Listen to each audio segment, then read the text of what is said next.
On est passé mi-octobre et donc maintenant par rapport aux objectifs que vous êtes fixés en début d'année, vous devez avoir une bonne idée d'où est-ce que vous en êtes, puisqu'on est, alors je suis pas très fort en maths, mais enfin je suis même très mauvais en maths, mais on est à plus de 3/4 de l'année. On est, je pense, à plus de 80% de l'année aussi si on ramène ça en pourcentage. Et donc clairement maintenant on peut se dire, ok, est-ce que mes objectifs, je pense pouvoir les atteindre? Est-ce que je les ai déjà atteints peut-être? Ou alors est-ce que je ne vais pas les atteindre, voire ça fait longtemps que j'ai abandonné? Et cette vidéo s'adresse aux gens qui considèrent avoir quelque part raté leur année parce qu'ils ne vont pas atteindre leurs objectifs et que, ou alors peut-être ça fait déjà un petit moment déjà que vous avez abandonné vos objectifs. La première chose que je voudrais vous dire, et c'est pour moi la chose la plus importante parce qu'ensuite on va essayer d'analyser les choses pour en tirer les conséquences pour l'année prochaine et pour faire beaucoup mieux l'année prochaine. Mais une chose essentielle, c'est vraiment de garder cette confiance en l'avenir. Je sais que ça peut paraître bateau, mais vous savez, une fois j'ai lu, c'était une interview de Howard Schultz, donc qui est Howard Schultz, qui est le patron de Café Starbucks, qui a repris Café Starbucks quand c'était une toute petite entreprise. Il y avait peut-être deux, je sais pas, enfin c'était vraiment quelque chose de minuscule, qui l'a amené au top, qui est ensuite passé à travers d'autres problèmes où Café Starbucks a failli s'effondrer, qui l'a ramené au top, qui a malgré les difficultés réussi à refaire une deuxième ascension. Et ce qu'il disait Howard Schultz, c'était que une des choses on lui avait demandé justement dans cette interview quel était le succès numéro 1 pour lui, pas le succès, mais qui était la raison numéro 1 pour lui de sa réussite. Et il a répondu que c'était la confiance absolue qu'avait sa mère dans sa capacité à avoir du succès. C'est-à-dire que sa mère était persuadée qu'il allait réussir, qu'il allait avoir un énorme succès. Et pour lui, c'était la raison numéro 1. Ce que je voulais vous dire, c'est que vous devez être cette personne-là pour vous-même. Vous devez être la personne qui est persuadée que vous allez réussir. Et peu importe les difficultés c'est normal, mais d'avoir vraiment cette confiance en l'avenir. Parce qu'à partir du moment où on a cette confiance en l'avenir, cette confiance que ça prendra le temps que ça prendra, mais je vais réussir, alors ça change. Mais ça change vraiment au niveau des zones qui sont activées dans le cerveau. Ça stimule la créativité, ça stimule le côté solution du cerveau. Parce que vous savez, notre cerveau est une machine, sûrement la machine la plus perfectionnée au monde, en tout cas dans le monde connu, pour trouver des solutions à des problèmes. Donc il est designé pour ça. À partir du moment où vous gardez cette confiance en l'avenir, votre cerveau va se charger de trouver des solutions et de réussir à vous faire passer vos objectifs. À partir du moment où évidemment vous passez à l'action et que vous gardez cette confiance. Donc maintenant j'aimerais vous donner les 4 raisons logiques, pour moi les 4 raisons principales. Alors il y en a d'autres, mais les 4 raisons principales qui fait que les gens en général n'arrivent pas à atteindre leurs objectifs. Vous savez, le fameux syndrome résolution.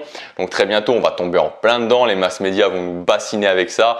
Les résolutions de début d'année, pourquoi personne ne tient ses résolutions? C'est marrant parce que dès qu'on emploie le terme résolution, on sait déjà que c'est quelque chose qui ne va pas fonctionner, on sait déjà quelque chose que ça ne va pas aller beaucoup plus loin que le 15 janvier maximum. On va voir ces 4 raisons et vous allez vous apercevoir peut-être pour vous, peut-être pour d'autres personnes qu'en général, les gens ne réussissent pas, mais c'est logique parce que souvent ils ont 1, 2, 3, voire les 4 raisons. Les 4 raisons principales qui fait qu'on ne réussit pas. Donc c'est quelque chose d'assez logique finalement de réussir ou de ne pas réussir ses objectifs. La première raison, c'est de se fixer des objectifs qui sont trop bas. Vous savez, atteindre ces objectifs, ça demande beaucoup d'énergie, beaucoup d'envie au quotidien. Si vous vous fixez des objectifs SMART par exemple, quelque chose auquel je ne crois pas du tout, c'est-à-dire que c'est tout à fait réaliste, c'est tout à fait réalisable, vous n'allez pas trouver cette force en vous au quotidien d'agir. Il faut se fixer des objectifs qui sont très hauts. Il faut se fixer vraiment des choses où vous pouvez vous dire, ok, le jour où je vais avoir atteint ça, mais je serai fier de moi à un point inimaginable. Je serai vraiment satisfait. C'est quelque chose qui va être absolument incroyable. Alors ça ne veut pas dire que l'objectif ça reste un cap, donc ça ne veut pas dire que l'objectif doit être directement ce truc énorme, mais que l'objectif est le cap, l'objectif est l'étape et que derrière cette étape, derrière ce cap, il y a ce truc énorme en vue. Donc ne pas avoir peur de viser vraiment extrêmement haut, de viser quelque chose qui vous prend vraiment dans les tripes, où vous sentez vraiment au plus profond de vous-même que c'est quelque chose que vous voulez faire. Et à partir de ce moment-là, à partir de ce moment où vous avez cette chose que vous voulez faire, vous fixez l'objectif qui est en direction de cette chose-là et vous allez avoir l'énergie de passer à l'action au quotidien. Et c'est ça qui est vraiment très important. Quand on se fixe quelque chose de tout à fait réalisable, on se dit « Ah ouais, j'aimerais bien avoir ça, c'est vrai que ça serait sympa si j'avais ça, c'est vrai que j'aimerais bien avoir ça ». On va pas avoir l'énergie de passer à l'action au quotidien. Donc première raison de l'échec, se fixer des objectifs qui sont trop bas. Deuxième raison de l'échec, c'est de sous-estimer les ressources qu'il va falloir pour atteindre un objectif donné. Les ressources, c'est quoi? Le temps, l'énergie, l'argent et les pensées. Vous savez, il y a beaucoup de gens qui vont dire: ah oui, moi je le veux cet objectif, mais non, je vais pas travailler le week-end. Ou alors, ah non, je vais pas travailler plus d'1 heure par jour pour cet objectif. Ou encore, non, je vais pas me lever le matin plus tôt. Non, je veux bien cet objectif, mais je vais pas me lever le matin plus tôt pour l'atteindre. Ou alors, cette année, j'ai quand même déjà dépensé 300 € pour me former par rapport à ça. Donc là, ça suffit, je vais pas dépenser plus. Il faut comprendre que par rapport à un objectif donné, vous allez naturellement sous-estimer les ressources qu'il faut pour atteindre cet objectif. Il va falloir beaucoup plus de ressources que ce que vous pensez. Peut-être x2, x3, x4, x5. Il faut le savoir dès le départ pour ne pas être déçu, pour ne pas se dire mais je comprends pas pourquoi c'est comme ça. C'est normal. Il faut vraiment, quand il y a un objectif, y aller à fond au niveau de vos ressources. Si vous n'avez pas de temps, si vous n'avez pas suffisamment de temps, alors à ce moment-là, investissez de l'argent. Si vous n'avez pas d'argent, à ce moment-là, investissez du temps, investissez de l'énergie. Utilisez vos pensées pour réfléchir à des stratégies pour atteindre l'objectif. Mais dans tous les cas, il ne faut pas sous-estimer les ressources qu'il va falloir pour atteindre votre objectif. C'est la raison numéro 2 de l'échec. La raison numéro 3, vous la connaissez sûrement si vous me suivez régulièrement, c'est qu'il n'y a pas d'actions qui sont prises au quotidien. Oui, je veux ça. Oui, dans 2 mois, dans 3 mois, dans 6 mois, dans 1 an, j'aimerais avoir atteint ça. Mais pourtant, je ne prends pas d'action au quotidien.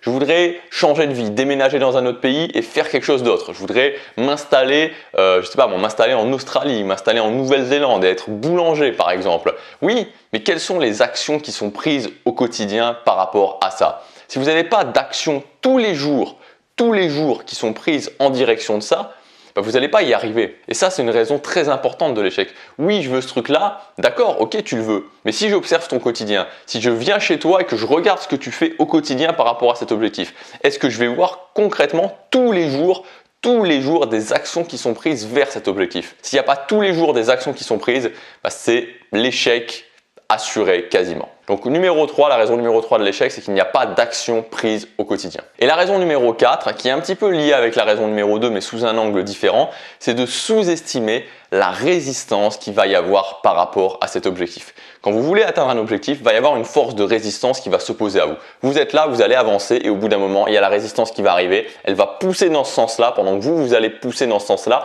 Et c'est celui qui va pousser le plus fort, et on souhaite que ce soit vous, je souhaite que ce soit vous, pour vraiment et envoyer dinguer la résistance, envoyer balader la résistance et faire en sorte que vous passiez à l'étape supérieure. Mais cette résistance, elle va être là et elle va être forte.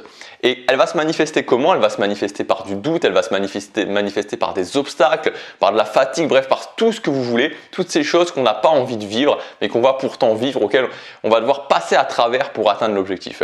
Il faut le savoir dès le départ. Il va y avoir de la force de résistance et elle va être beaucoup plus forte que ce que vous pensez. Donc si ça fait 3 mois que vous allez à la salle de gym régulièrement et que vous n'avez pas de résultat, c'est pas grave, on continue, on change de méthode, on investit plus de ressources, mais c'est normal, il n'y a pas à se démotiver, il n'y a pas à se dire que c'est à cause de vous, c'est normal, c'est juste la résistance.